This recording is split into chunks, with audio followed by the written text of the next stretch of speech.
long time ago, my wife was a news anchor, and she got involved into the media because she really wanted to get to the bottom of the truth. She's a very, very smart woman.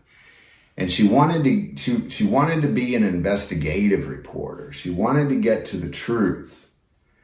The problem was quickly she realized that all anybody really wanted to talk about was what sold. What are going to get the ratings?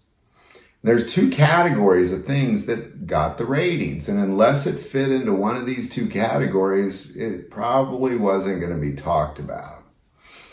And that's sex and fear. That's it. If you look at the current news sources that you have right now, you have a few different kinds, but they're all using those two things to drive up ratings. If you look at current events, just politics alone, you got one side that's telling you that if our guy wins, you will be saved. But if their guy wins, we are all doomed. Then you have the other guy, then you have the other media source saying, if our guy wins, we are all going to be saved. But if their guy wins, we are all doomed. You could literally see a story right in front of your eyes and you'll hear two totally different versions of it. And quite honestly, there was a moment really in the last few months where the media was trying to scare us, and it actually worked on my wife, and it bothered me. It bothered me.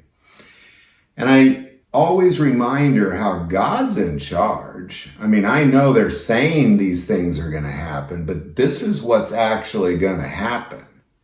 And I know they're saying that this thing is good, but this says that that thing is evil. And I know they're saying that that thing is scary, but this says you shall have no fear. There is so much in the Word of God that contradicts every single media source that is out there, including the Christian news sources. Well, what? The Christian news sources? Isn't that what you're talking about? No. The Christian news sources that I've seen recently are really more politically biased than Jesus biased. And whenever their favorite politician does something wicked, they somehow talk about how God is blessing that. It's politically biased. So what we are doing is we are launching biblically biased news daily. Now, it's not going to be on God, Family, and Guns. We have had another channel that we call GFG right now. It's really kind of a backup channel. All our videos from here go to there about a week or two later. But it's really kind of a backup channel. In case YouTube ever shuts this channel down, they can't shut down the news. Well, I guess they can shut down whatever they want. But we're going to take the guns out of that, and we're just going to focus on current events with a biblical bias. And what that means is that, you know, there's a lot of things in this world that I like that God says no to. And there's a lot of things in the Word of God that I don't like. And there's a lot of things in the Word of God that I might disagree with. But it doesn't matter. His thoughts are higher than my thoughts. His ways are higher than my ways. So there's going to be much of this that is going to make you angry. You'll be sitting there watching something political thinking, oh, I love this person, or I love this person, or whoever you love. And then God's going to contradict that person and you're not going to like it. Or there may be some sort of war taking place, like what's going on between Israel and Hamas. And we look at what's going on in the Word of God. You're not going to like it. You're not going to like it. It doesn't matter. And that's what biblical bias means, not Christian bias, meaning what does the church think? Because the church is lost. They are having an identity crisis and their media reflects it. What does the Word of God say, and what does it say alone about the current events in the world? That's what this channel is going to become, because knowing God is in charge of these things brings me great comfort. When I worry about elections, or I worry about wars or rumors of wars or famines or earthquakes in various places, I remember that he is in charge. And there's things in his word that you can read and go, oh, well, wait a second, that's supposed to happen. This is okay. We're actually moving down the right path. Because I want to take a moment and mention that when Jesus was on this earth and he walked around on this planet and he performed miracles and he declared himself to be God, all of it was prophesied about. And the religious leaders, they knew the prophecy. They knew the prophecy, but it didn't look like they thought it should look. So they totally missed it. They totally missed it. And we've been fed a bunch of garbage from movies and books where people have written about what the end times should look like. And it's going to make people miss it. What does the Word of God say about current events? Because there's all sorts of things happening in this world today, right now, that are in the Word of God. So today, July 22nd, we posted our first broadcast. It's pretty simple. We just sit here and we look at the current events and we see what the Word of God says. And much of it I will disagree with. Doesn't matter. Much of it you will disagree with. Doesn't matter. What does the Word of God say? When I was in college, I studied science. I was a biology and chemistry major.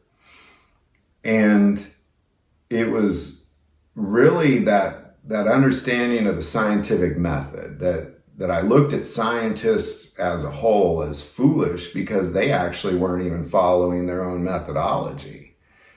They were trying to turn theories into laws all the time. I mean, wake up. Look at all the theories that scientists have just declared to be laws when they're barely theories.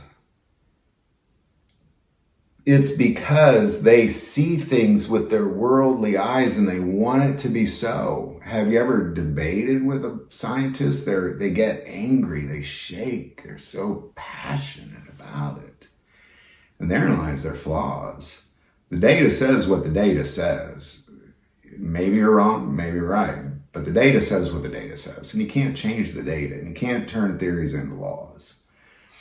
And I began to approach the Bible in the same way. It's either all true or it's all a lie. You can't have both. It's either all true or it's all a lie. At least that's how I had to approach it. So when I would read something and it'd say it, and I'd say, well, wait a second, that contradicts what the church is saying. That contradicts what all these theologians say. That contradicts what the Baptist church, the Presbyterian church, the Catholic church, fill in the blank church says. Doesn't matter. It's what the Word of God said. Just remember all those religious folks that stared at Jesus, ripped their shirt, blasphemy, and punched him in the face. They not only missed it, they got overtaken by satanic devices.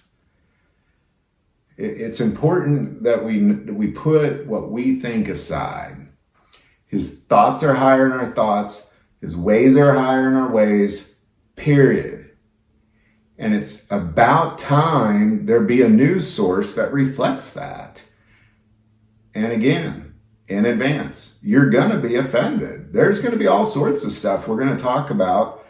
There's going to be things that I don't like. There was something God showed me the other day that right away, I was like, oh, yeah, you're right, God. And I actually said out loud, good one. That was a good one.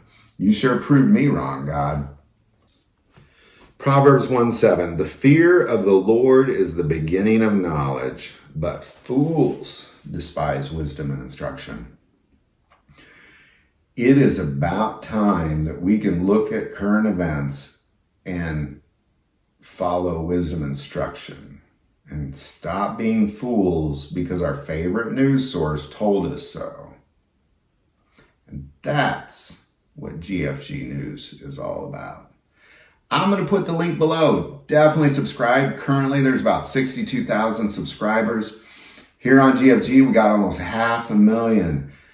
Telling you, if you want to see daily current events with a biblical biased, I mean, I'm just straight up telling you, it is going to be biblically biased, period.